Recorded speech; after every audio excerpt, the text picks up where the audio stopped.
This is my third year here at Winthrop University. My students tell me you can hear it in my voice. I choose not to believe them, though. I am from upstate New York, from a town called Binghamton, New York. I say upstate, and you may think Canada. No, not that upstate. Just over the border of Pennsylvania, in New York, where it has snowed twice already this year. So as much as I miss New York and some of its food and people, I do not miss the snow at all. I am very, very happy to be here with you tonight. I come to you with a little bit different lens that I'll talk to you about shortly. Prior to joining the world of academia, I was a hospice social worker for about 10 years of my career, and still spend a lot of time focusing in on grief, loss, and bereavement, and spend a lot of time just looking at almost all of the work that I do with the lens of grief and loss. So I'm excited to be here with all of you tonight. Good evening, everyone. I'm Zadana Slay. I'm also in the social work department, where I am an instructor and also serve as the MSW admissions coordinator. This is my 5th year here at Winthrop. I'm originally from Savannah, Georgia. My background experience is nonprofit administration as well as political social work. So I kind of merged the worlds of political science and social work into practice working with communities and organizations. So I look forward to chatting with you all. And I was chatting with Professor Hopkins earlier. My sweatshirt got cut off, so I'm going to use this as a commercial break for power in our vote, in terms of the magnitude of the voice that we have with our right to vote. This is my sorority sweatshirt, but of course, we all have power in our vote. So that's my commercial. I like your commercials, Donna. Thank you. You're doing it. My name is Katarina Moyen, and I'm also really happy to be here with all of you. And I'm also, maybe like some of the rest of you, really happy that this election is finished. Yay! I teach in the Department of Political Science, and I also teach the Human Experience course that I'm also the co-director of. But I'm really here in my role tonight as the director of the John C. West Forum on Politics and Policy, where I help students and other people at the university with political and civic engagement, not just during election years, but all the time. So you'll probably see more emails from me at other times of the year. And just a little bit of background, I'm from Tempe, Arizona, where it has not snowed this year, or I guess maybe like any year ever, except once when I was like 10 years old and I could see the snowflakes dropping, but they melted by the time they landed. It is probably over 100 degrees, and I am so happy to be in South Carolina where we have seasons. And I made my way here through Washington, D.C., where I worked at the International Foundation for Election Systems, and then Copenhagen, Denmark, where I worked on health policy at the World Health Organization. So I've had some varied experiences, but elections are really my passion. And so I'm happy to be here with you tonight. Hello, I am Brandon Ronaldo Benavidez, or more colloquially, and I enjoy being called Dr. BRB. I am relatively new to Winthrop. This is only my 3rd semester. I joke with my students that I've still yet to see what a typical spring semester is like here. So that would be nice to get to someday. I am a professor in both the political science department as well as the women's gender and sexuality studies program here at Winthrop. Some of you know me from HMXP as well. Unlike Katarina, who directs it, I just am an instructor of HMXP for the first time this semester, really enjoying it. I'm originally from a very small town in Oklahoma, Haleyville, Oklahoma, which no one has ever heard of because there's literally 700 people there. Well, 699 because I'm not there anymore. I got my PhD, I earned my PhD from American University in Washington, D.C. And since then I have been teaching here at Winthrop for the last, well, halfway now through my 3rd semester here. And I'm looking forward to our conversation about what do we do moving forward? And I'm going to be talking to y'all a little bit about how to acknowledge that we are a divided country and that we don't agree on a lot, but we have to live together. And so I'm interested for your thoughts on that and what we can do to kind of be one America after this election.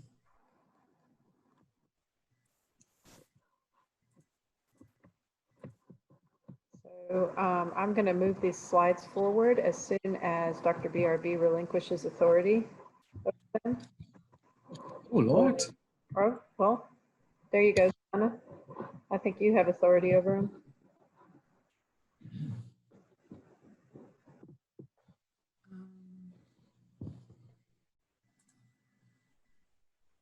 There we go. Okay. So although you all are on mute, I do just want to kind of preface the conversation as you engage in the chat feature. And this may provoke some conversation in your classes in the days ahead, in the residence halls, within your families. And so I just want to be mindful that we just take a few moments to just kind of set the tone and for us to take responsibility in terms of how we are going to maintain a respectful and professional environment, not only here for this holding environment that we're in, but in the days to come, whether it's at work, school, again, with our families as we engage in the upcoming holiday season as well. And so I have here a few discussion ground rules. I'm not going to read them verbatim, but just want to highlight them that this is a safe space for open discussion. Please, we encourage you to use the chat feature throughout the evening. You're encouraged to share your knowledge, relevant insights, personal perspectives as well. Use good judgment. Be mindful that your camera on. The event is being recorded. So when people do self-disclose or share information, just be mindful not to make disrespectful gestures or engage in any appropriate facial expressions or side comments that may, or attacking each other in the comments. Also, again, be willing to hear what other people are saying, different point of views and ideologies that exist. We also want to be mindful of the fact that any new information that you may learn, don't blame yourselves or others for misinformation, but be open and accepting the new information that you are learning and how we will not repeat misinformation moving forward. I think that's been big for all of us, even myself learning with this election cycle. Like, wait a minute, I didn't learn this in high school or middle school. What is this again and why is this happening? So it's that reminder as I relearn history. For us to expect, encourage, and educate each other, again, not only in this room, but throughout as well. Not to put others down for their experiences, and to use this information as just a springboard for you to be able to engage, research, and learn more. Of course, there's so much we want to cover, but we're compacting it in tonight, but how you can really rely on us as faculty. There's other faculty here in the chat for you to continue to engage with to help you to research and find the information that you need as we seek to combat myths and stereotypes that exist with not only the election, the outcomes, but also candidates and what we could do moving forward as a community collectively as Winthrop and Rock Hill and beyond. So just wanted to kind of set us on that path this evening.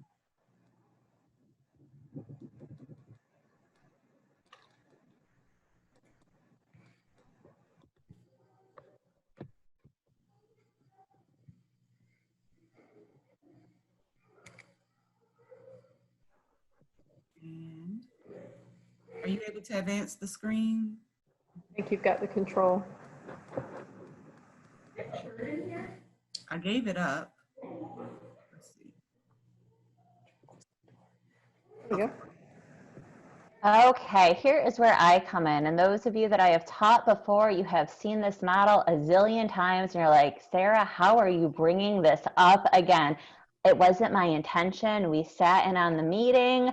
I started to talk about my piece. I was brought into this and they said, Sarah, could you talk about some of the emotions that folks might be feeling when it comes to the election?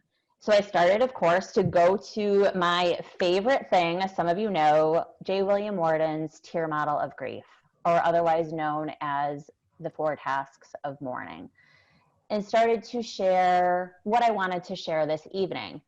And my 3 other presenters started to get so excited, and they're like, well, wait a minute, our whole presentation could be wrapped up in this.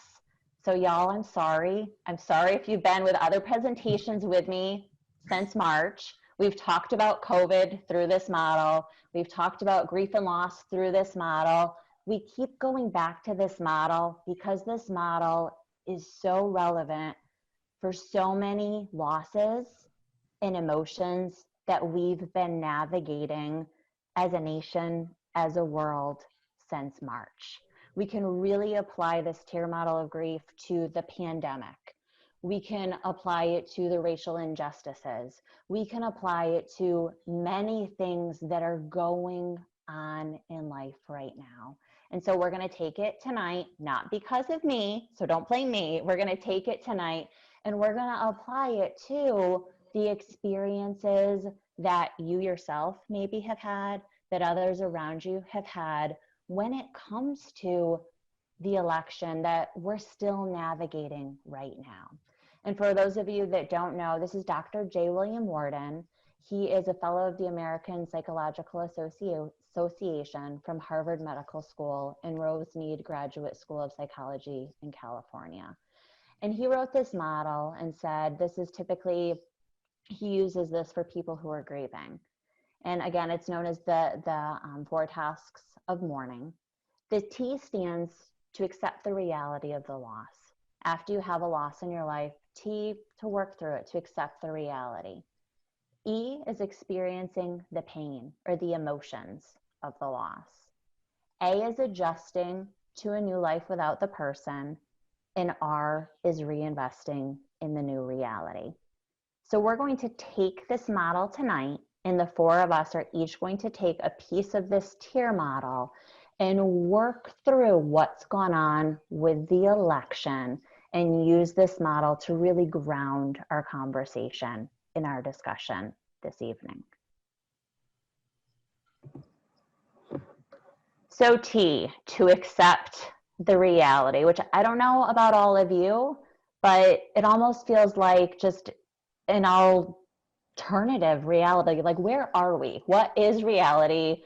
Are our feet on the ground, especially this past week? And I said to my students today, like, I haven't seen you in a week. We didn't have classes last Tuesday. And in that past week, we went through Halloween, daylight savings time, and an election. And I feel like I aged a couple years in that week's time.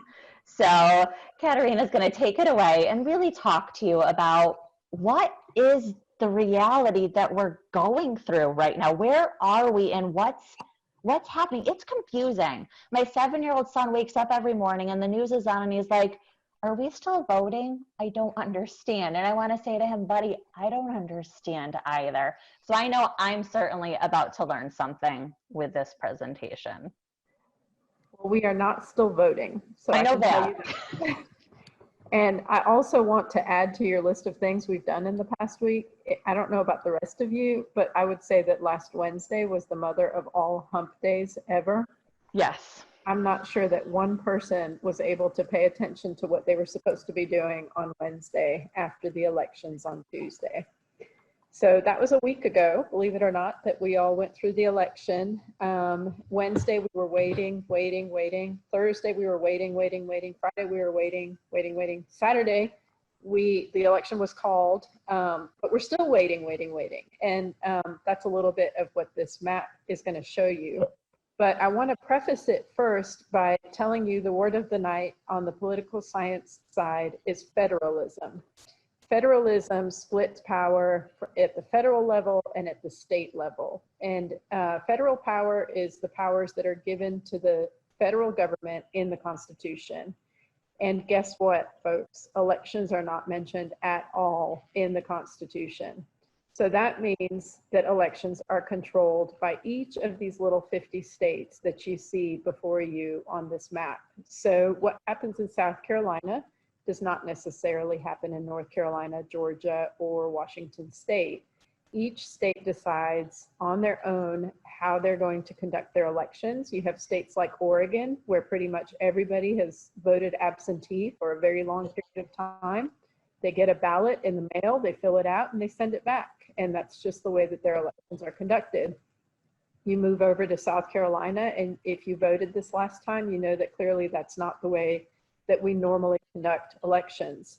This time around in South Carolina, we had more people than ever before voting by absentee ballot, but that was because of COVID, and we learned a few things. I think one of the things that many states learned this time is that maybe they should start counting absentee ballots as they come in rather than waiting till election day to count absentee ballots. In fact, if you all know about Florida in the year 2000, when the whole election got caught up on absentee ballots, you might have found it funny when the governor of Florida tweeted this week and said, in Florida, we started counting absentee ballots weeks ago. We know how to do this since the year 2000. And he was kind of, you know, we didn't used to know how to do this either, but we learned because of the year 2000. So the reason that you see some light blue and light pink on this map is because some states are still counting ballots. And in fact, some of the states who have completed their ballot counting are probably going to start over and count again because of the margins in some of the states. So, but what you do see here is that 47 out of the 50 states have completed their counting. Those are the ones that are in darker blue and red. And the darker blue and red, of course, show you how they voted. At the bottom of the screen, you can see the raw vote count where Joe Biden earned 76 million votes approximately. This was as of about 10:30 this morning. And President Trump earned 71. Did I say 1,000? I meant million if I said 1,000. 76 million votes and 71 million votes approximately. So President Trump has 47.5% of the votes right now, and President-elect Biden has 50.8% of the votes right now. And then you see this pesky little column with electoral votes, which makes things just a little bit more complicated. But before I give you that, I wanted to tell you about the 3 states where vote counting is still outstanding. They are Alaska, that you can see pictured at the bottom of the screen, even though that's not where it is, and North Carolina and Georgia. So Alaska's vote count right now is at about 58% reported. I went into a deep dive this morning as to why exactly Alaska cannot get their act together. What's wrong with these people? Why can't they get the votes counted? Well, it turns out that vote counting in Alaska is a lot harder than anywhere else because people live in very far away places, in villages with few people. And they really want to make sure that nobody's vote gets double counted. Like, you know, can an Alaskan vote absentee in one town and then vote in person in a different town? So they're doing a lot of cross-tabulating, but they could not start counting until election day. So a lot of that cross-tabulating is taking a lot of time because the votes have to be carried so far. So if you do a vote in a small village in the northern part of Alaska, you've got to count all those votes up there and then get them over to the Capitol and then cross-tabulate everything to make sure that nobody voted twice. So basically, that's why Alaska's elections are taking so long right now. So they're at 58% reporting, but President Trump is leading there. He has almost double the number of votes as President-elect Biden. So it's likely that that state will turn red. In the 2 other states on the East Coast, you have Georgia that's 99% counted. President-elect Biden is leading there by very little. He has 2.47 million votes and President Trump has 2.46 million votes. So the vote there is very, very close and it's likely to go for a recount once they're actually finally finished counting that last 1%. North Carolina is also 99% counted. Trump has a bigger lead there. He's at 2.7 million votes while Biden is at 2.6 million votes. So that likely will also go for a recount, but it probably will not change because it's not really close enough that anybody's really wondering about that count. The other thing I just want to point out here is the Electoral College votes. You see at the top of your screen, it says Biden has 290, Trump has 214. If you took political science, you might remember that every state has the number of Electoral College votes that they have senators and representatives. So the minimum number that you can have is 3. And the maximum number that any state has is California with 55, which sure sounds like a lot probably to you, but I want to show you my next page here. And the map on the right is called a cartogram, and it shows you the states kind of squeezed in tight or spread out really wide because it actually shows you the states based on population rather than geography, rather than geographic size. So you can see here how California looks like it's almost like breaking out of its own shape. And that's because it has such a huge number of people. And so the darkest green states on this screen have the largest number of people. concentrated in specific areas. So you can see the very darkest parts of the screens are the biggest cities that we really have in the United States along the eastern seaboard. But then the size of the state shows you the population size. So when you look at the map that we just had on the previous screen right here, and you see like, wow, well, the whole middle of the country is red. Why didn't President Trump win again? The answer is because most of the people in the United States live along the edges of the United States and not the northern edge. None of us want to live close to Canada, I guess it's too cold. So you're living along the eastern and the western edges of the United States, and then with Texas in the southern edge. So you can see better on this map why the Electoral College vote is so important when it's based on population size. But it also can maybe explain to you why in some elections a candidate can win the popular vote, but not win the Electoral College, because at those tiny places that are almost white in the middle of the country get a lot more representation when they have 3 Electoral College votes, but a very, very small population, because it's not proportional, for example, in a place like California that has many, many more people than it has Electoral College votes. That's sort of the short answer there of how the Electoral College works. And I'm not going to go into a lot more detail unless you have questions that you're certainly welcome to put in the chat, and I'd be happy to answer those. The other thing about this election that you need to know is that more people voted in this election than in over the last century, like 100 years. This is a big deal. More than 2/3 of eligible voters actually voted in this election. And I have to say, I am really proud of my countrymen. I teach comparative politics sometimes, and I put up the maps that show how the United States voted, how many people in the United States voted compared to other countries, and it's always really embarrassing. Canadians vote in better numbers than we do. Brits vote in better numbers than we do. Australians, well, they have to vote. They're mandated that they all must go to the polls. All Europeans pretty much vote in better numbers than we do. Lots of people in lots of other places in the world, Latin America, Middle East, well, Middle Easterners, not sure about the voting, but people vote in higher numbers than we do in the United States. And so this election finally broke some major ground that we haven't broken before. And this morning I looked up the youth vote this time around. Youth is considered 18 to 29 years old. And we know for sure that at least 52% of youth voted this election cycle, which is really good. And probably in the end, it's going to be even higher than that. So that's really exciting because you guys really have the highest barriers to voting since you move much more often than other people do. You don't have a permanent address. You spend a lot of time during your day in school and working and doing all these other things. So you're not looking for voting information like maybe a senior citizen would who has more time. So I'm proud of all of you. I'm happy. I hope that all of you voted. I hope you feel like your vote made a difference this time around. Votes certainly can make a difference, especially at the local level. So, what does that mean? What does all these people voting means? It means that the counting is slower due to the massive amount of people voting in this election cycle. And most of that was absentee ballots.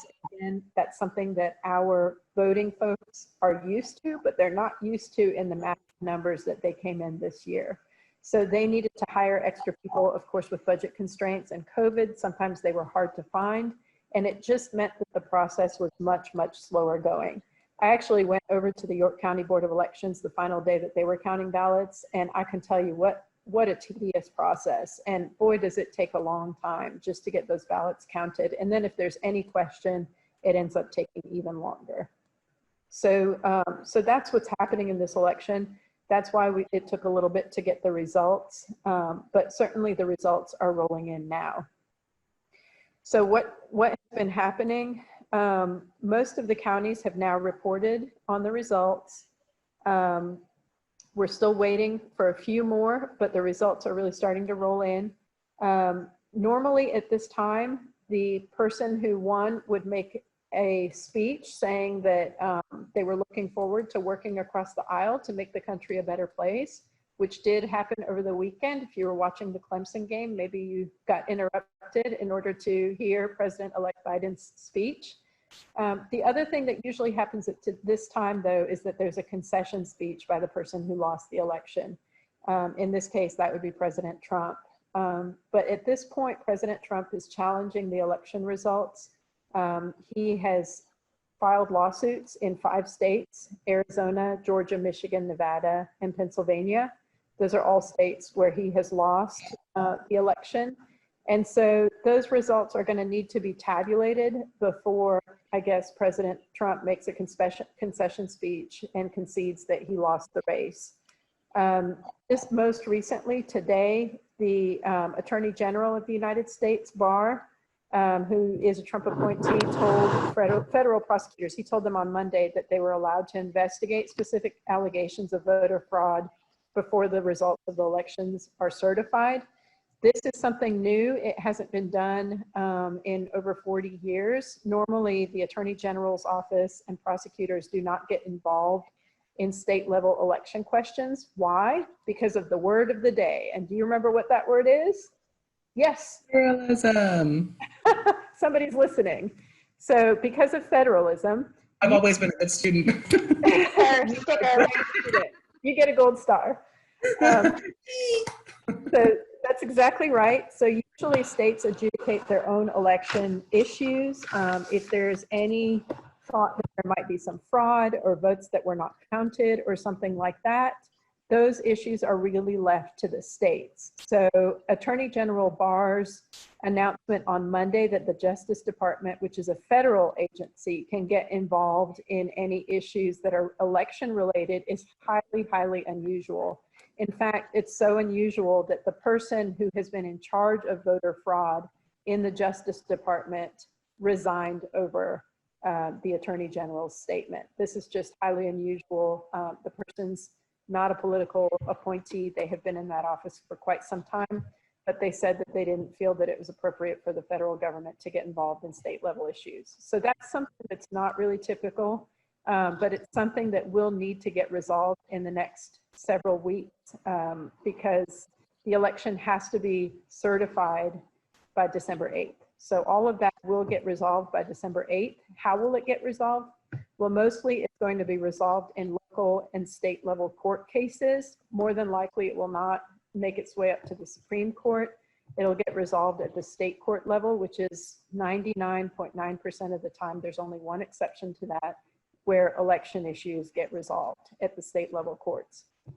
So far, the state level courts have adjudicated, I would say, probably about 24 issues. You may have heard, maybe the most famous one is Sharpie Gate in my home state of Arizona, where some of the local folks were questioning whether or not ballots were counted, where people used Sharpies to make their selections. That went to the courts. People thought that maybe some of those ballots were not counted because you were not supposed to use a Sharpie, and that's what the local election officials were handing them. Turns out that the company that made those ballots and made the counting machines said that Sharpies were one of the best things to use with those ballots, and it made it very easy to count them. So that particular case was thrown out of court. There have been other cases found for one side or the other. The people who are experts in the field, you can know this, the people who are experts in the field say that so far of all these cases, there's not enough votes at play here to make a difference in the elections. So it's not likely that these cases will change the results. In fact, I wouldn't say it's not likely. I would say it's highly, highly unlikely that the results of these court cases will change any of the results of the elections. Because again, when we go back to this slide, you can see the margins here, and even the states where it's the closest, for example, Georgia here, where it is absolutely the closest, we're still talking about a 12,000 vote difference.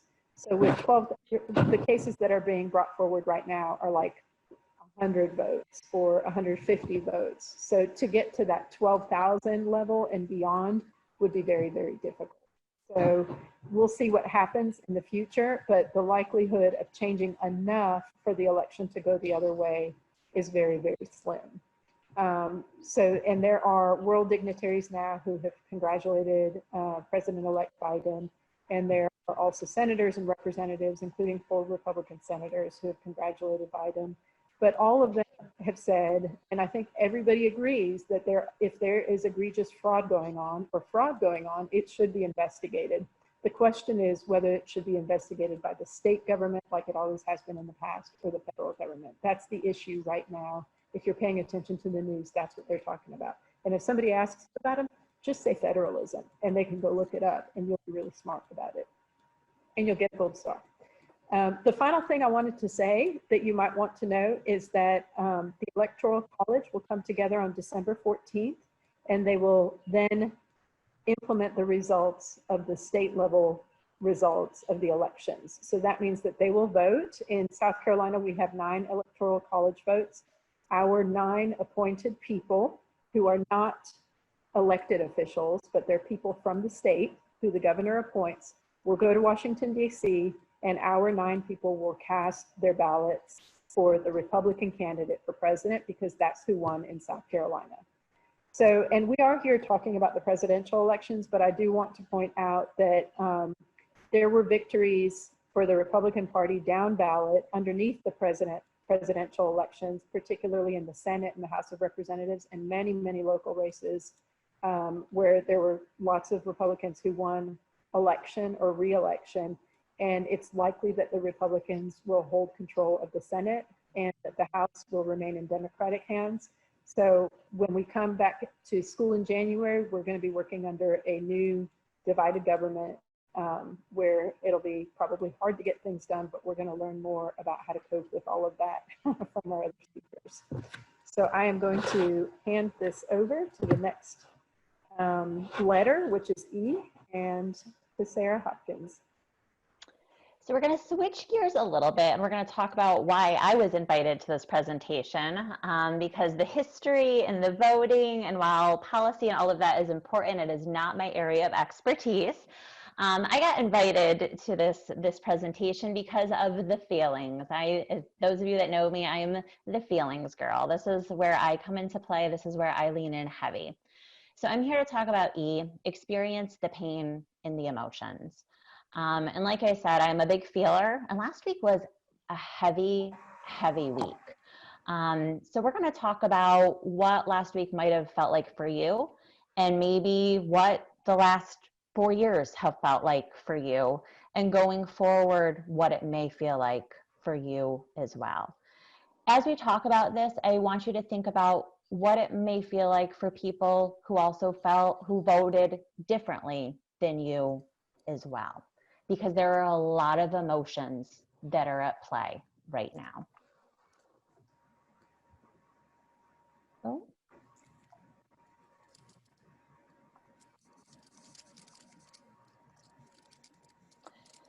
So at least from my perspective as a social worker,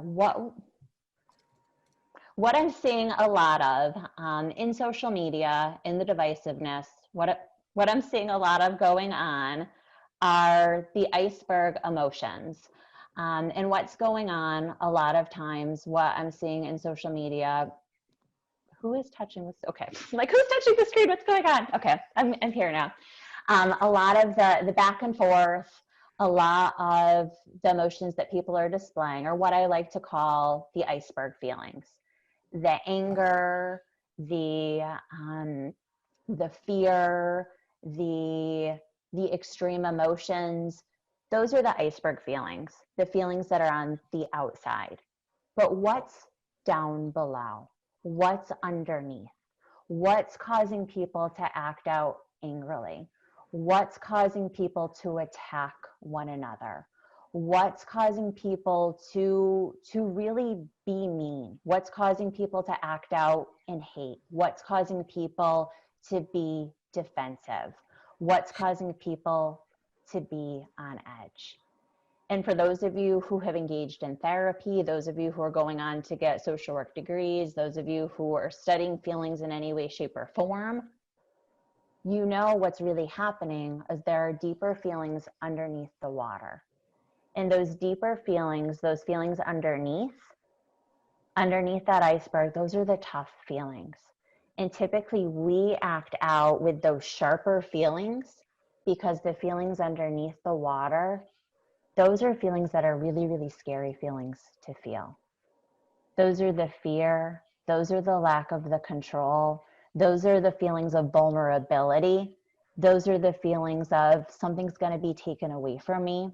Those are the feelings of there's been a lot taken away from me.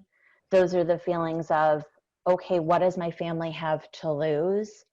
Those are the feelings of, I don't know what this is going to look like. So rather than be attacked, I'm going to go on the attack.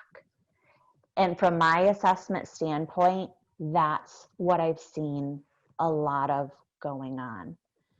And again, if you ask me, I can turn anything into grief and loss. And what I've seen a lot of is loss. People are negotiating loss and they don't even necessarily know that they're negotiating loss right now. Some of you have negotiated loss for the last 4 years when President Trump was in office. Some of you are negotiating loss right now with the idea of him not coming back into office. When it comes to an election, there is always a winner and there is always a loser. There is always grief and loss that comes with an election.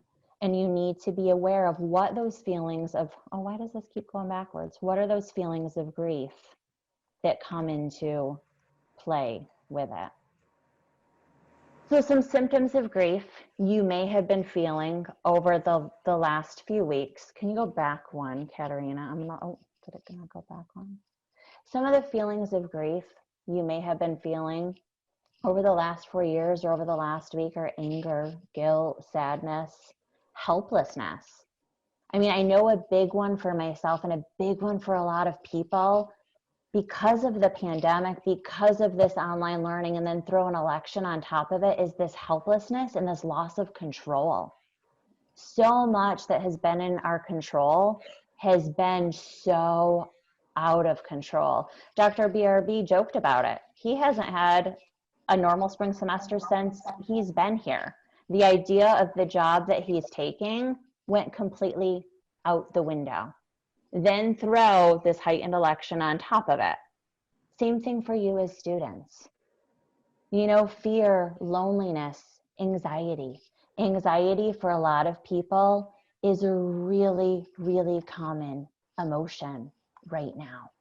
And for a lot of folks, they don't even understand what anxiety is, just that restlessness feeling, that feeling of, I'm not quite sure what's going on or why I feel nervous or why I'm not sleeping, or I don't know how to plan the next day because I'm not quite sure what the next day looks like. I can remember there was one day I texted Miss Slay. I had opened up my Blackboard and my classes for next semester showed up.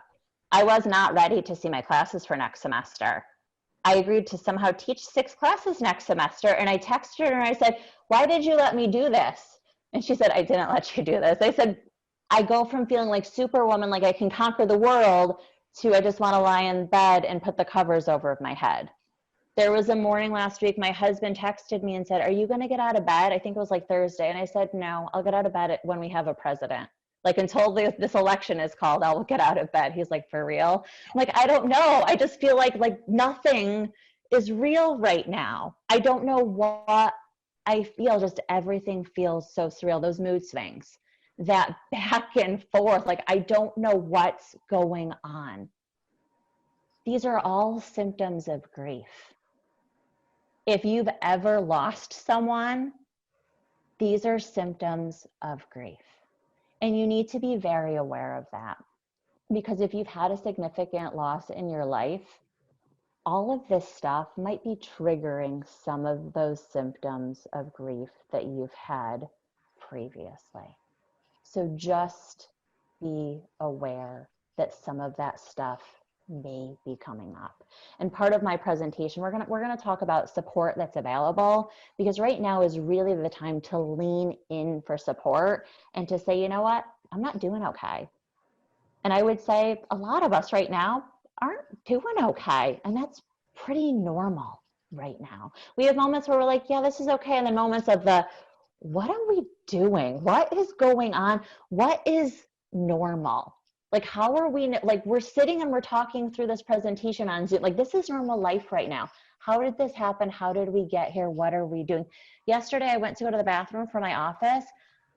I was washing my hands and I looked in the mirror and I'm like, I don't have a mask on right now. I got from my office to the bathroom without a mask on. I'm like, oh my gosh, like what am I, like I ran back to my office, like covering my arm with my like jean jacket. I didn't run into anyone, thank goodness. But I'm like, how did that even like happen?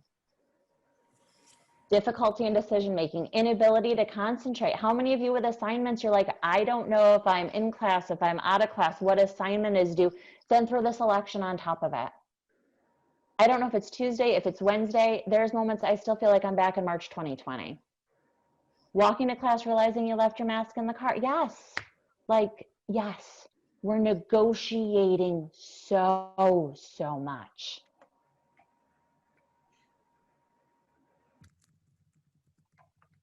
Oh, I think we skipped one. Something to be aware of with grief. If you're not letting the emotional feelings out, if you're not expressing grief emotionally, and a lot of us tend to be emotional stuffers.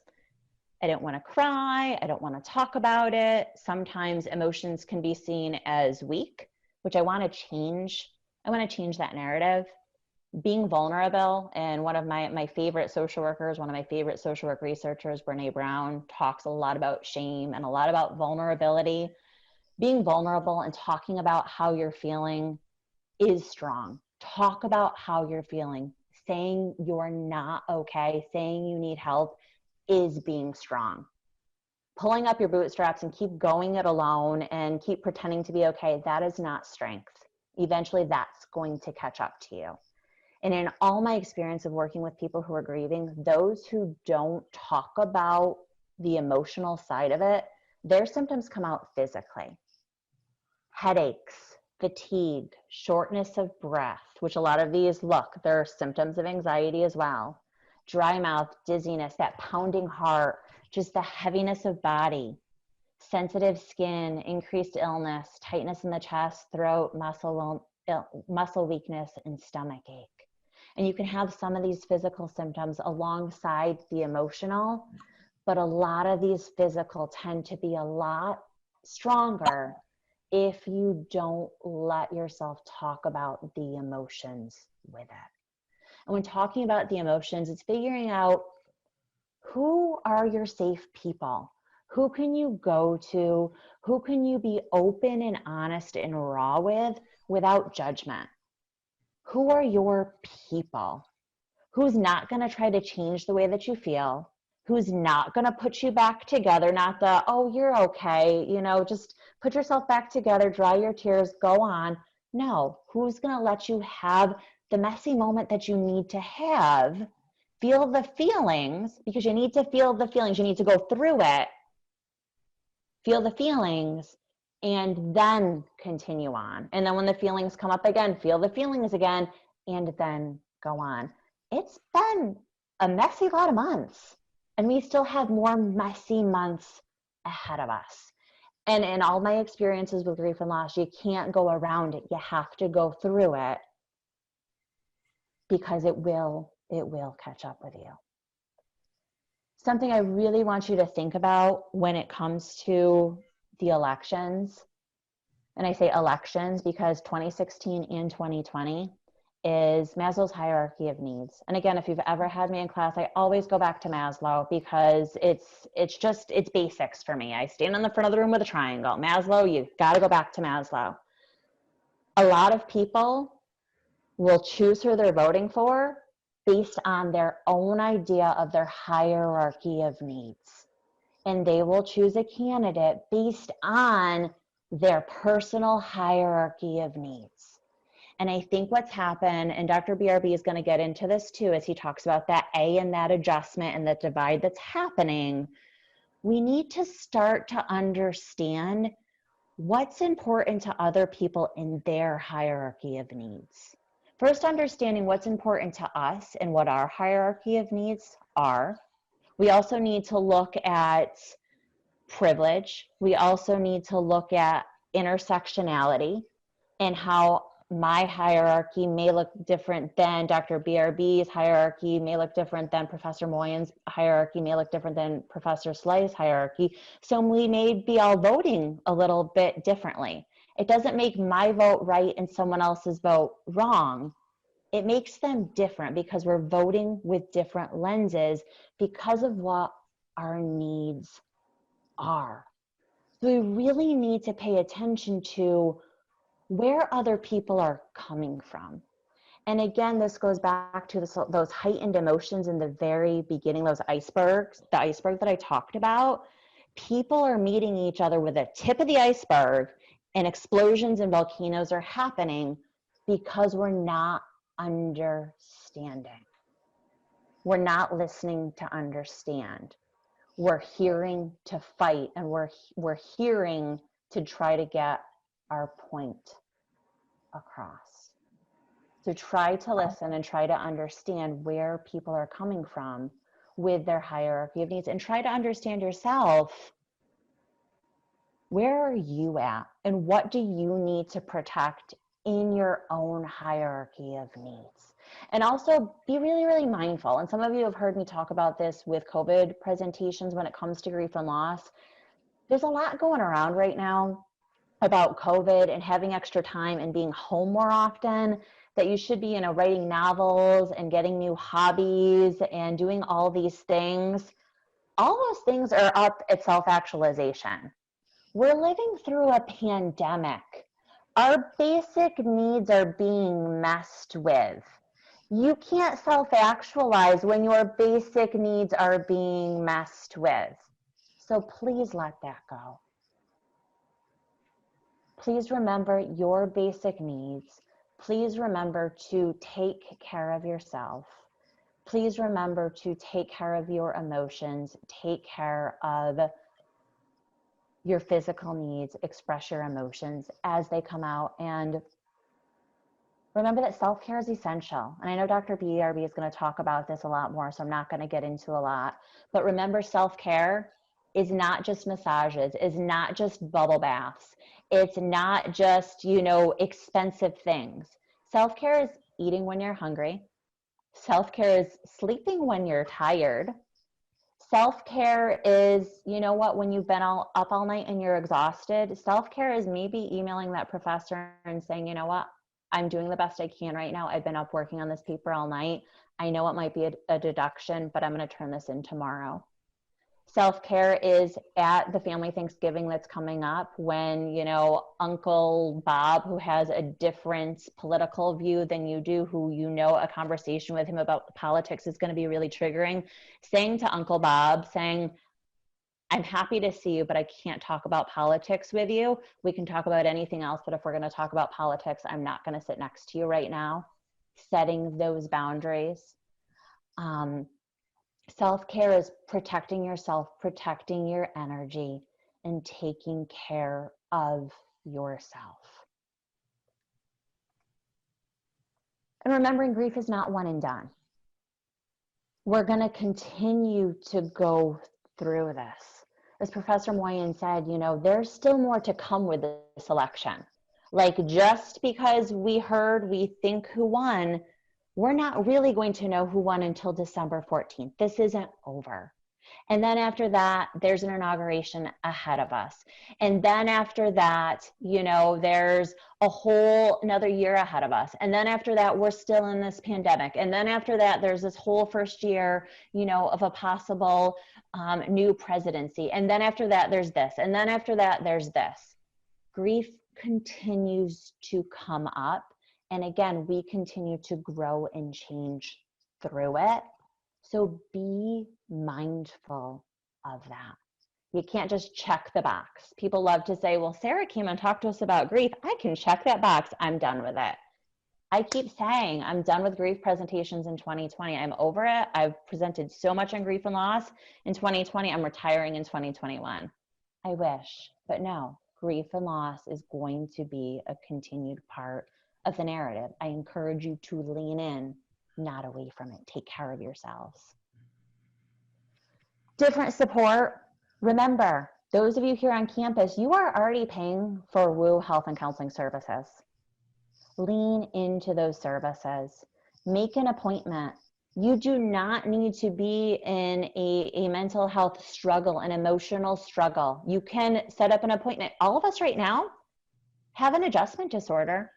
Maybe not an adjustment disorder, but all of us are adjusting right now. We could all be seen for adjustment, for situational adjustment. We could all be seen by a counselor for that right now. Go to the TAO website, do some mindful breathing. Also, Health and Counseling Services, if you haven't checked it out yet, they have a wonderful page set up with helpful links. ForLikeMinds.com is set up for college students who do have mental health diagnoses. They have awesome tips on there. For those of you who have had significant losses in your life, Hospice and Community Care, that's our local non-for-profit hospice in Rock Hill, they have different support groups that are coming up. There's a Getting Through the Holiday support group that's coming up.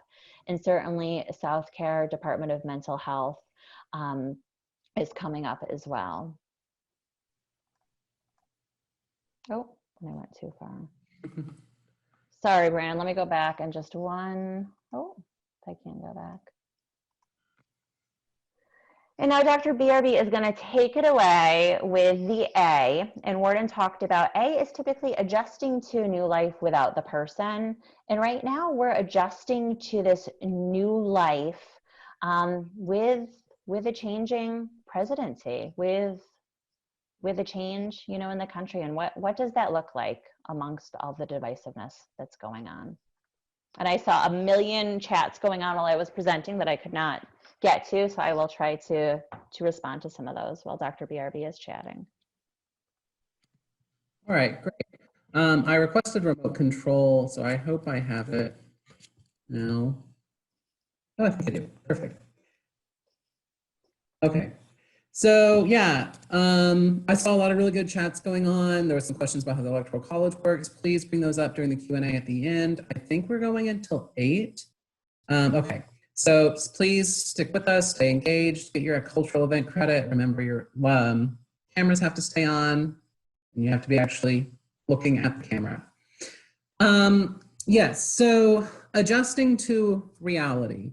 Sometimes in America, we have this way of forgetting our own history. And so I always try, and if you've had my classes, you know that I contextualize and then we move forward.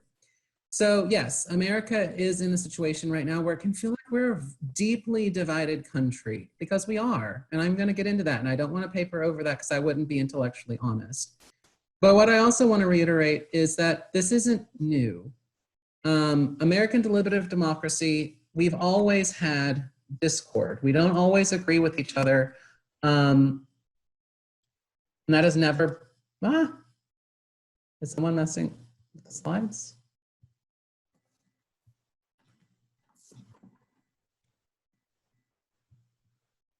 Oh,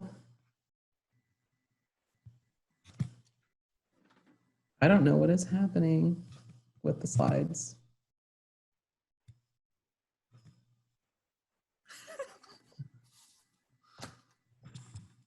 Okay. So I wanted to just reiterate, hopefully the slides will work now, that this isn't new. Remember that whenever we were transitioning to the Constitution and the way that we have set up how our government functions right now, that it wasn't like, oh, all of these founders got together in a room and they all had these brilliant ideas and they were like, oh, thank you, Thomas Jefferson. Oh, thank you, John Adams. Like, that's fantastic. Let's write that down. That's not what happened, y'all. They hated each other. Like, literally, Aaron Burr shot and killed Alexander Hamilton in a duel.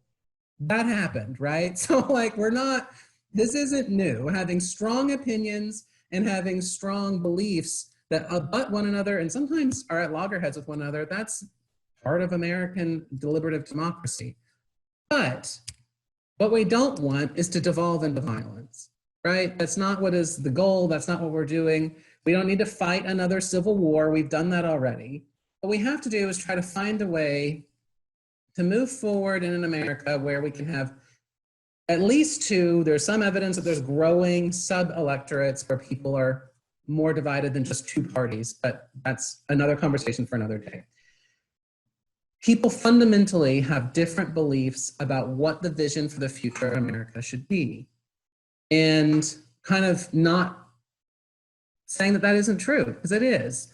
But also saying that that's not something new. And American democracy is strong enough to allow for these types of deliberative conversations, right? And our country has gone through really difficult transformations across time. The first thing to do to address that task of trying to develop one country that responds in a unified way to the things that we need is to acknowledge that it's hard. It is really hard to have a functional deliberative democracy in the 21st century. All of those things that take up our time, our interest. Right now, we're in the middle of a pandemic. We also have social media, which I don't want to always poo-poo social media and be like, oh, it's not great, because it does allow us to connect and communities form and people can, you know, I could tweet something right now that someone in, you know, South Africa can see instantly, and we can both be DMing someone in India right now. And that's beautiful and wonderful, and it builds community, especially for small groups like the LGBTQ community that's not a large part of the population, but has a lot to say and needs that type of community. So I'm not going to say that social media is all bad, but what it can do is produce echo chambers where, because of the ability to just mute or literally block, hearing from people from diverse perspectives, it can become really difficult to have these types of conversations. Now, I do want to lay out from the very beginning, to many of us, our political beliefs are very important. And what we are not trying to do in this presentation is trying to say that the goal is for you to become apolitical, apathetic, to stop engaging. It is okay for your political beliefs to be really strident. That's fine. You know, whatever it is that animates you, what we want you to do is to be informed and thoughtful. That's the goal of education. That's the goal of intellect. Deliberative democracy requires for us to deliberate, right? Not just to be, you know, never thinking about this stuff. But moving forward, we have to figure out how to, on the next slide, I'll talk about this, kind of have these conversations. Acknowledging that for some of us, fundamental questions are at stake. What do we believe citizenship means? What does it mean to be an American? Who is allowed to use that language? Who's allowed into and who is excluded from that kind of citizenship? Some of us think about global issues. You know, Sarah was talking about kind of this hierarchy of questions, and some of us use different questions to sort out how we're going to vote or what we think the most important things are. Well, some of us, we think about America and how it stands on the global stage, and how we interact with other countries, and what is our role towards foreign affairs. And that's really important towards us, especially if you're someone who is either served or has loved ones who is serving in the armed services. You know, we have a fundamental disagreement in this country about what even equality means, civil rights. What does equal justice under law, as is the goal of American law, what does that even mean? We don't agree in this country. And sometimes those conversations on basic bedrock principles get really hard. Religion, religious freedom. I mean, we all know that sometimes the conversations feel very stifled because we just don't agree on whose religious freedoms are being protected and at whose expense, right? If you are listening to the news now, it can often feel like there's a give and take between equal rights for some groups, especially LGBTQ plus people, and it can feel like a affront to more traditionally religiously conservative people, and vice versa. It can feel like, as to use another community, maybe you are pro-life and it doesn't make any sense to you why women's rights might be inclusive of the right to terminate a pregnancy. And these types of just bedrock conversations around, well, whose rights mean equality and whose rights are getting stepped on right now, that's a hard conversation. And it's always going to be hard. And there is nothing we can tell you in today's conversations. It's like, yeah, abortion's going to be a non-confrontational topic. We're done now. That's not what the goal is here. I want to make that very clear. Deliberating is not the same as answering. That is key. Deliberating is not the same as answering. My answer and your answers will be different, but we have to be respectful in that difference. Okay? And I could go through a whole host of other bedrock examples of how the reason that these conversations are so hard and the reason that unifying America is so hard is because it is these kind of just key principles that we often disagree on. But there is a way to pull together both self-care and respectful dialogue, okay? I want to say first and foremost, what we are not asking you to do is engage in conversations where your basic humanity is what's up for debate, okay? Like, do trans people exist? It is not fair to ask a trans people to engage in dialogue on that question. Sometimes disengaging from those types of things, it is the right thing to do. You don't have to be violent, but disengaging. I'm going to leave this conversation. I'm going to not engage with this. This is for myself, my personal self-care.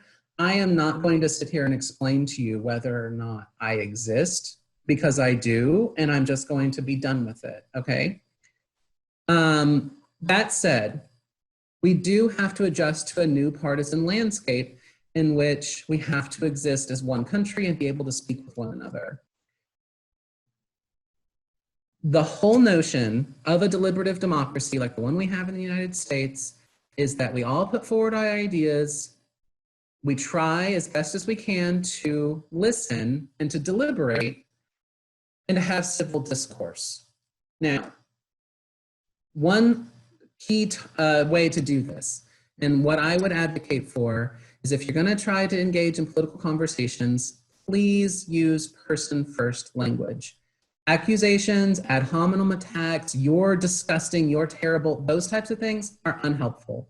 They're unhelpful for you making your point, and they're unhelpful for the person to whom you're talking to feel like they're being respected or acknowledged, because frankly, they're not, right? So some examples would be, well, I believe that, you know, and then fill in the blank. I believe that the United States should take a role on the world stage to protect human rights, both in America and abroad. Or I believe that America should do what is best for America's people and not be the policeman of the world, you know, whatever. And you can have those conversations where you disagree with each other. Or instead of saying what you just said is terrible, disgusting, whatever, you could rephrase it and try to say, if I'm hearing this correctly, the argument is, and then lay out and make sure that you're understanding what the argument is that's being presented. Again, if you're going to engage in these kind of conversations, trying to defang the toxicity is really important. If you've had me for HMXP, or you've had anyone for HMXP, remove your mental blocks, right? In a deliberative democracy, sometimes we can get caught up in, this is a fight to the death. One side has to win, one side has to lose, and the other side, if they lose, they are losers and they are bad people, etc. And the winners are good people. No, it's a lot more complicated than that. There's a lot of gray area. And so sometimes whenever we remove our blocks, what we're doing is we're trying to move away from a conversation where there's a winner and there's a loser. There's a right and there's a wrong. And instead, you're not trying to win as much as you're trying to coordinate or co-create a conversation where you acknowledge each other's differences and, if possible, acknowledge each other's common ground.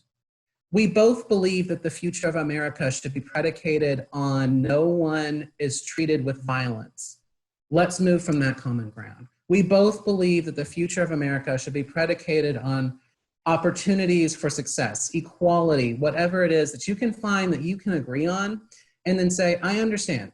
You and I disagree with what that means, right? You believe that Blue Lives Matter is important because so many people are deriding the police. I believe that Black Lives Matter is important because too much police brutality is taking the lives of unarmed Black people. Let's have this conversation about how do we make sure that no one, Black police, the people who are Black police officers, remember that there are always people at the intersections of these conversations, all of them can live in a world without violence and in America without their lives being at stake. And having those types of conversations and the points that need to be made. Well, you can choose the police officer. I can't choose to be Black. Well, the language about hostility is unhelpful towards both communities, et cetera. And going back and forth and exchanging those ideas, right? And lastly, if nothing else, respectfully agreeing to disagree is always an important part of the conversation. Disengaging for self-care is a way of saying, like, this conversation needs to either be put on hold for right now, or it's just, we disagree with one another. That's okay. You're a human, I'm a human. We're both still valuable, precious, well, I was gonna say children of God, my own perspective, but we're both valuable members of society. We just don't agree with each other, and that's okay. And we can move forward, and we don't have to engage on this. And if it's really vitriolic, like you disagree with my personhood, then okay, like it's okay. Sometimes you just have to say that, I'm sorry, but until one of our perspectives change, this isn't a conversation that we can have respectfully, because I'm not receiving respect in this conversation. And so disengage, and that's another option. And so I'm not sugarcoating it by saying that we can all get around a campfire and sing Kumbaya. That's not how this works. But I'm also not saying there's no hope. There are tactics, there are things that we can do to try to have these conversations centering compassion, respect, and deliberation. If nothing else, take away from my segment of this one, try to have conversations that center both compassion, respect, and deliberation. And hopefully, through doing some of the tactics that we've talked about here, that becomes more and more possible in America. And I think we're going to end it out with Zadana telling us how to reinvest. All right. I think I have control of this. No. This is fun, you all, being producers and directors and everything behind the scenes. All right. I have, so it's doing this for everyone. Here we go. So I have the pleasure of now all the information you have been inundated with to now give you hope and bring it on home with how do we reinvest with the new reality, in the new reality, and what that means. And I'm going to take it back to the sweatshirt of power in our vote. As Professor Moyen said, the age group of 18 to 29, you all demonstrated the power in the vote by showing up to the polls. Between the beginning of the year and November 3rd, 4 million 17-year-olds turned 18 and were eligible to vote. So when we think about 18-year-olds alone and their number and their power that we had, and so I want to make sure that we take in our steps forward, what do we do? Where do we go from here? It's not the end all be all. What I'm saying is not a prescription. It's also being mindful of the time that we have. And I got up and went over to my my home library, listening to Dr. BRB. I was reminded of a book that I've had to grab several times this year myself. It's Crucial Conversations. And the case studies, the tips in here, the scripts, I have to remind myself when I'm having those courageous conversations or crucial conversations, whether it's with colleagues, friends, former friends, just navigating that new reality of what life is and the ideology. Someone who I've been friends with since high school, when I see something on social media, and I'm like, wait a minute, we don't agree well and we can't have this conversation. So I recommend this book for you all. But as we think about what do we do next, I've just kind of summarized it in 3 areas. The first being able to set a personal and professional core values and beliefs. For those of you who are social work students or social work minor, social welfare minor, you may be familiar with our National Association, Social Work, our Code of Ethics, and our values. And I'm highlighting 3 of those values because those are also values that I take true to heart. Social justice, and when we think about equity, we think about fairness, how we approach it, we want everyone to be wealthy. We want everyone to have opportunities. We want everyone to have rights. But how I approach it with my ideology and how the next person approaches it with their ideology, we may take a few different steps. But we want to make sure that we recognize opportunities, rights, responsibilities, privileges, hardships that exist among various groups and how we can bring them back together to be able to create standards for us to abide by, to promote, to make sure that we adhere to. And so it's up to us as students, as scholars, as future practitioners that you all will be in your various fields of study to be able to apply analysis, critical thinking, and key decision-making, not only to the key conversations that you're having, but also to apply to the grief processes and your own level of understanding with things. Integrity, I wanted to touch on a little bit. It refers to honesty, being credible, trustworthy. And so again, key areas that you want to kind of focus on and embrace in the model of how will your integrity in terms of your participation in election and advocacy, but also the work that you do and how you pay it forward in terms of your social action, your involvement, and ultimately being a self-sustaining, contributing citizen of society. That's what we all want, to be self-sustaining, contributing more than just paying your taxes, but how you can also give to the common good. And then lastly, human relationships. Human relationships are key. No matter, I saw in the chat earlier, someone mentioned about how being an extrovert and being a part of the community and having that social piece. I'm an introvert extrovert, so I have my moments. But with that, I can't do anything without the value of human relationships. And I think I get really excited when I do go into a store and I want to talk to the cashier forever, because I realize, oh, I have been in this house by myself, and my Alexa, if I say her name, she will chime in right now. But my dear friend, you know, that's who I talk to all the time. And I don't know if that's healthy, Professor Hopkins. But with that, human relationships being key. And so our interactions, again, with family, friends, co-worker, community groups, recreational groups, I recognize the anxiety, the grief that you all are going to walk into for those of you who are moving back home in a couple of weeks, transitioning back to your home environment, moving off campus.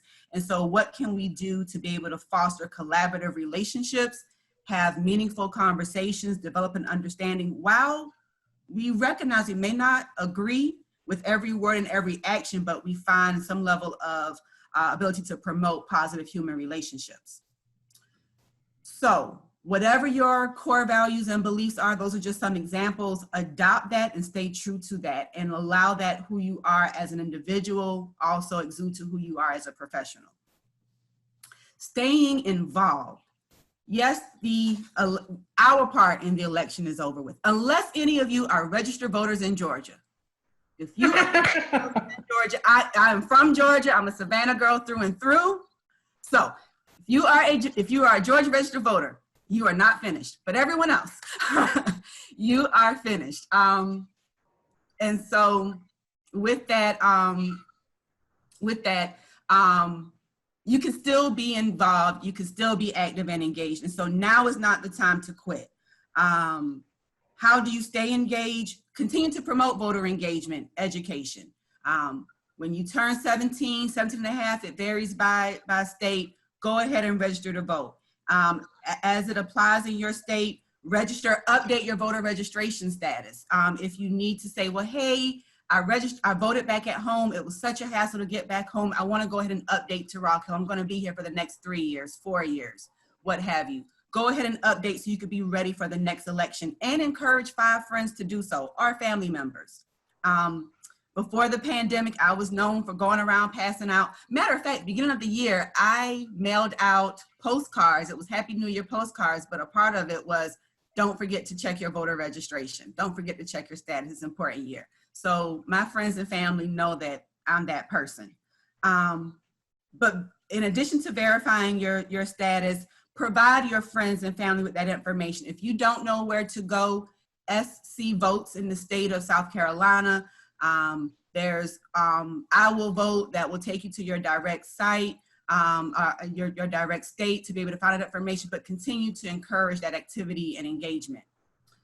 Learn.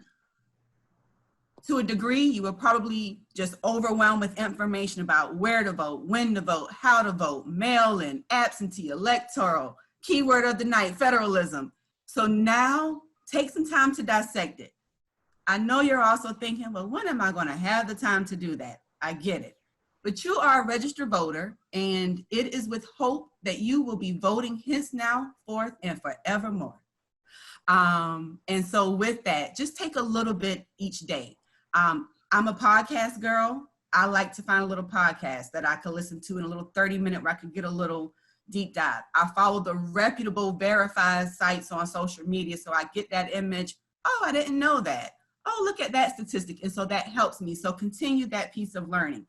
Know who represents you. My social work students are on the call. They know their very first assignment in my policy classes. Write down your elected officials from local to federal. If you don't know, now's the time to get to know them and be able to engage with them. Visit their website, sign up for their emails, attend their virtual town hall meetings, because issues that are important to you, they may not be aware of, they want to hear from you. You know, ideally, we don't see candidates campaigning to 17, 18, 19-year-olds. But when you hear that term, loan debt relief and forgiveness of college loans, all of our ears spark up. But again, what other issues are important to us? So with that, wanting to be mindful of what we can do and how we can engage with knowing what issues, watch a public meeting, see what issues are important. And then lastly, join social action efforts. Social action can definitely go a long way and continue. So pledge to register and vote in all elections. It wasn't until I did a video for the West Forum and to say it out loud that I'm the first generation in my family to be born with the right to vote. When my parents were born, they did not have the right to vote. When they were born, they received it later. So to say that, it's like, wow. And I'm an elder millennial, you all. So, you know, just to give a reference point for that. So continue to embark in social action efforts. All politics are local, so they all drill down. There's an app, 5Calls. There are several other apps. 5Calls is my favorite, where they give me the script. I can use that script and compose it as an email or use it as my phone script. But I can say I want to talk to an issue on a state level or a federal level. And with that, it'll tell me what state I'm in, who represents me, and it'll say, hi, Representative Norman, I'm calling about this issue. This is why, please support it, or please don't support it. But it gives you a script to follow. So apps are our friends. I use an app for everything. I mentioned my ALEXA earlier. And then again, signing up for the newsletters, following your elected officials on social media. That's how you get to learn and see what they do and who they are. I missed out. I normally go to DC for my sororities legislative conference, and I actually get a chance to watch Congressman Norman in action, go meet with his office. And so to actually be able to see that is definitely a way to kind of see what happens outside of what we see on social media and on TV. And then lastly, I just want to bring attention to a call to action. What do we do and where do we go? We talked about the intersectionality of where we are with different pandemics, of COVID, social unrest, just a very tense time for us all. So what can we do and how can we engage? And so I received a bulletin late last week from the Association for Community Organization and Social Action. And a part of that, they're asking for anyone engaged with social action and in the arts and allies with the movement of social work and policy practice to, for us to remind our senators to uphold their constitutional responsibilities, to support all peaceful transfer of power, to recognize what the legal process states and that we all have a right to investigate, request, but of course be mindful of what the final judicial decisions are and make sure that they are upheld and support the process that's outlined for us. Another one is to make sure that we support and be ready to not interact or go against any violent disputes or confrontations, because we don't want to have any further escalation. And so want to make sure that we do not engage in that by all means. Want to make sure that we also work with our local, state, federal governments and law enforcement to enforce any laws related to hate crimes, discrimination, and other social injustices. And so we want to make sure that we're able to speak out and speak up and against those issues as well. And then lastly, for us as an institution of higher education, community organizers, social action groups, and organizations, for us to continue to host events and programs, to be able to speak out and learn about conflict resolution. That's something that I'm still working on, and why I have this book myself, because sometimes I think I saw it in the group, log out, disconnect, shut it down, unfriend, cancel culture, without really saying, how can I'm still gonna have to work with people who have these thoughts and these opinions. So how do we engage in meaningful conflict resolution and advocacy, especially for those who are marginalized, underserved populations who do not have the opportunity to have the voice. With you all taking HMXP, for our graduate students who are gaining the skill set to be advanced level practitioners, you all are developing that voice. And so with that, now how do you go about using that voice? And so engaging and working with other community-based groups, volunteering, taking part, there are several opportunities. And so with that, however, whatever we can do, again, as faculty to support you all in that quest for social action, we are here and available. And with that, that concludes kind of me rallying you all. Hopefully, I was trying to keep an eye on the chat, but I can't. But hopefully kind of rallying you all to say, not all is lost. We can go from tears to power. I wish I had an acronym to go with my power. Yes, any questions? The chat was just really going off about local elections and the power of local elections and staying involved and remembering that local elections, it's not just the presidential election, but it's the local elections that feed up and power in those local elections, not just voting every 4 years, but voting in between and staying engaged in the interim as well. Yes, yes, yes, I yes. love the chat. I love Mhm. that all of you are also involved in that, and I appreciate all the comments that you made. Whenever I tried to respond, I'll just tell you right now, I was the one messing up the overheads. For some reason, as soon as I responded to the chat, it moved the overheads, which is why I didn't respond to your comment question. So I'm sorry about that. I just want to say real quick to the people who were asking about faithless electors, that's what an elector is, who is chosen to go vote one way and then ends up voting another. It happens, but not very not very often, because they choose people who are going to go, who have already usually worked pretty heavily for the party. So they're people who are really the party faithful. So for them to be a faithless elector really takes a lot. It does happen. States have different rules against it. It's all, again, on a state-by-state federalism basis. So the state might have a fine related to it. They might pull the person and put in an alternate. They can do that even after the person votes in some states, and they've done it in the past. But I want to say this to you. If the election finishes the way that it's supposed to right now, you saw that there were still some votes outstanding. It would be 306 electoral votes for President Biden, or President-elect Biden, and 232 electoral votes for President Trump. That's President Trump getting North Carolina and Alaska, and President-elect Biden getting Georgia. So even if there were 10 faithless electors, like there were in the last election in 2016, it would not dramatically change the results. It would take a dramatic shift, and it would be the kind of shift that hasn't occurred in over 100 years. In fact, it only occurred once, and it was a really long time ago about a very specific issue.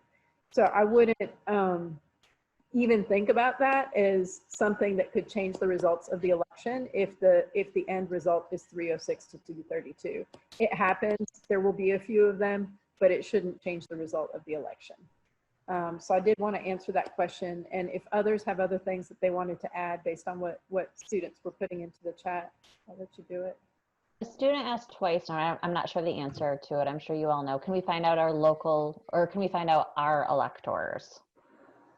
So the state parties, so you could look at the South Carolina Democratic Party, South Carolina Republican Party, state by state, they put forward their slate of electors. And so each one has a different slate. So you can look that up. Okay, good. Anything else that anybody wants to know? we really do appreciate all of your comments in the chat. It's been really nice to read through them.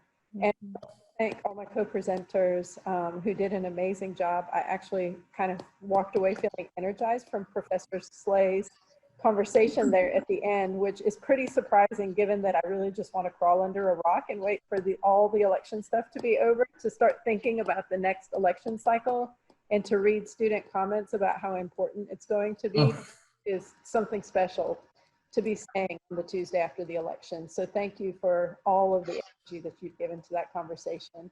And with that, I would like to thank all of you for attending this event. I want to be respectful of your time. I want to thank all of our speakers for coming tonight. I think that we all really very much enjoyed it and would love to continue this conversation with you through our email or through phone calls, or maybe someday when we can all get back to campus and start teaching in-person classes again. We hope to see some of you. Thank you very much for being here tonight.